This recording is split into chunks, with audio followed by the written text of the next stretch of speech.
Greg with Gallup Journey Magazine, and today we're going to show you the 2008 GMC Acadia. The GMC Acadia is GM's large crossover SUV. This means it's not a body-on-frame SUV, but it's actually a unit body. It shares its platform with the Saturn Outlook as well as the Buick Enclave. Like I said earlier, the GMC Acadia is a crossover SUV. This means it's not really designed for serious off-roading or even towing, really. You can get it in front-wheel drive, or you can get it in all-wheel drive, but you're not going to have a low-range gearbox, you're not going to have a locking center differential, or really even the kind of suspension you would need for serious off-roading or towing. In fact, if you look here at the front air dam, it's pretty low, so you're going to get this caught up on quite a few things if you go anywhere off the beaten path. The Acadia, I think, has pretty good exterior styling. It's something you like to look at, and I think in a way it even kind of resembles some of the things that Acura is doing right now, especially with its SUVs.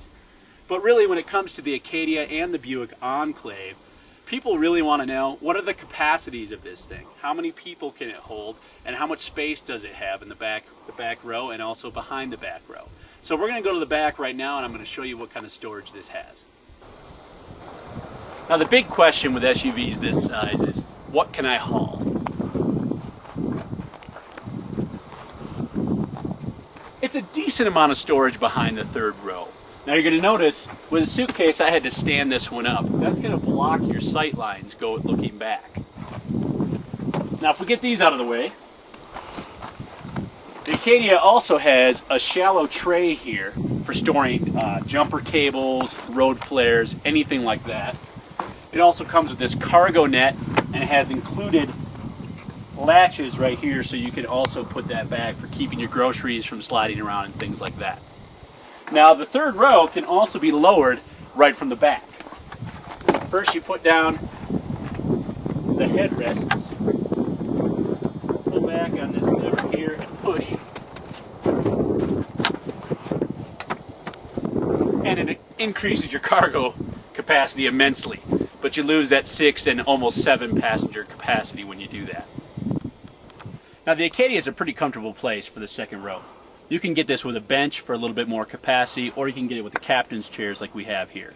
Now they both come forward and back, as well as recline, and you can see even all the way forward with a 6-footer in front of me, I have good knee room, my feet can get underneath the seat, and I would say this is a comfortable place for quite a few hours. Now as a slightly shorter adult, I usually get sent back to the third row. Now in the Acadia, I wouldn't consider that to be that bad of a thing. You can see it's a pretty comfortable spot for someone my size. I'm about 5'8". I got good knee room. Again, my feet can get underneath the seat in front of me. I got a cup holder right here. The windows are decent size, so it doesn't feel claustrophobic. It's really not that bad of a place to be. On a side note, I just want to say this brick red leather looks pretty good. It got mixed reviews with my friends, but I quite like it. Now back here, the third row also comes completely down. Gives you a fair amount of space for carrying quite a bit. It's relatively flat all the way across, and of course the one behind me comes down. Now you're not going to get a 4x8 sheet of plywood in here, but other large items you're going to take from the Home Depot home, you can stuff in this vehicle. Now GM's really starting to make some improvements in their interiors. There's still little things they need to improve along the way. For instance, these chrome bezels here, which are actually just plastic, are kind of cheap, and I can see them breaking off pretty quickly. The grain on the dashboard looks great, but again, it's kind of a hard plastic. Now the things you touch, that's where they started to put in the quality. For instance, adjusting the vents have a good solid feel. It feels almost as if they're oiled. The steering wheel's got a great leather on it, and even this plastic down here feels like it's leather, and that's something you touch quite often. The switches have a good feel to them and a good sound. Overall, they're making great improvements in their interiors. Now GM's making some great improvements to their stereos and heating and air conditioning controls. The stereo has a large power button, very easy to use. The volume's right next to it. It integrates XM satellite radio with the category. You get an MP3 player, jack right there. It's got pretty much everything you need. It's easy to read. It's easy to use right where you think everything's going to be.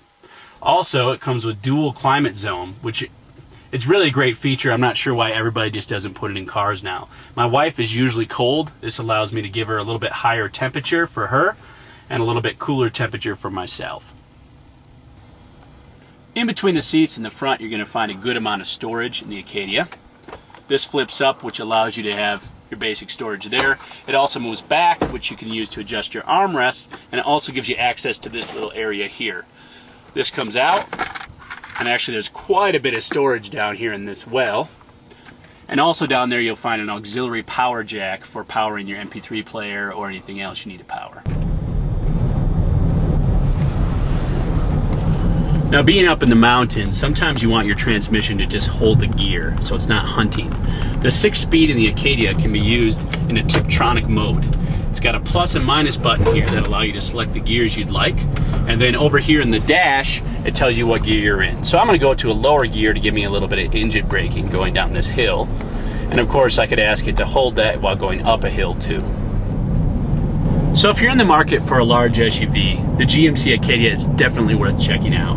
In fact, you're not going to get all the penalties and gas mileage that you're going to get with a body-on-frame SUV, for instance like a Chevy Tahoe, but you're going to get the capacity to carry 7 people and their stuff if you need to. Now, this model is an all-wheel drive model, but if you opt out and get the front-wheel drive model, you can get up to 24 miles a gallon on the highway. That's pretty good considering how much capacity this has.